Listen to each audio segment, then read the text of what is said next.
Hello. Okay, now let's look at the formal letter or email. These days, formal email is the normal thing.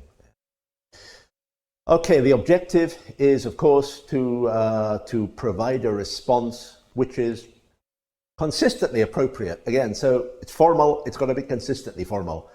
Okay, sometimes people make mistakes of using vocabulary which is not quite formal enough, and there's a slip. Okay, so try to be consistently formal. And you have to say, okay, who is the specified target reader? What I mentioned before, who are you writing to? Okay, who are you writing to?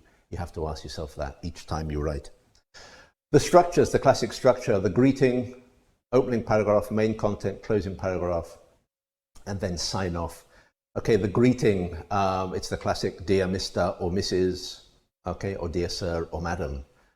Again, a quick tip, if you say dear sir or madam, you should finish, because it's like a formula, so the greeting and the sign-off are linked.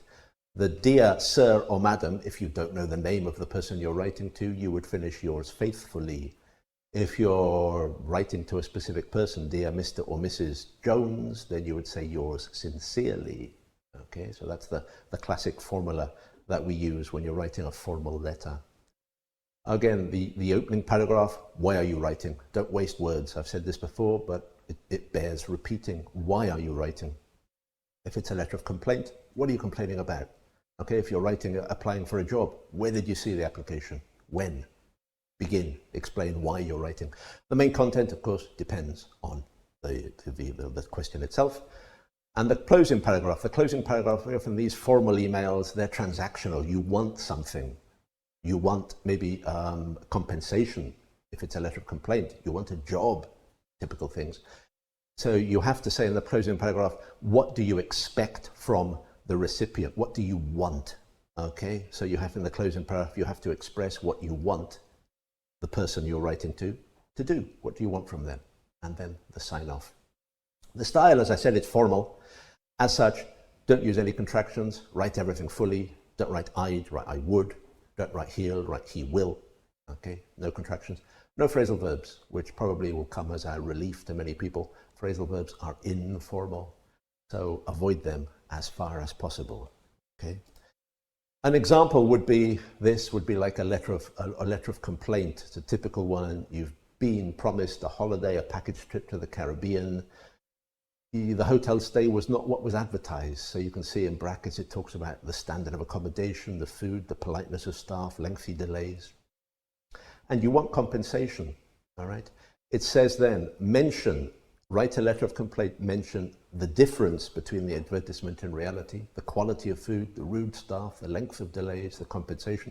A lot of information there, but obviously this is what you have to include in the letter, okay? And you have to include all of the points, so as you get as many marks as possible, okay? And then the compensation you expect, which would be in the final paragraph, what you want them to give you in compensation for the promises which were not delivered.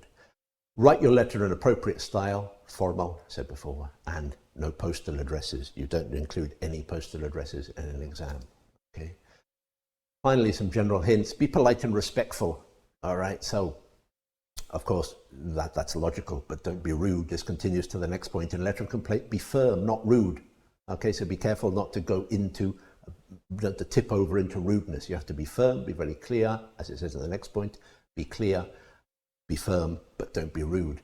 You have to write simply in the sense that it has to be easy to understand. You can't read the letter and then say, okay, I don't know what this person wants. So within complexity, because it's a C1, you have to express yourself so it's obvious what you want from the letter. Be concise, and then the last one, as usual, the formal linkers. So we're talking however, despite, although, nevertheless, okay? Formal linkers within and between paragraphs.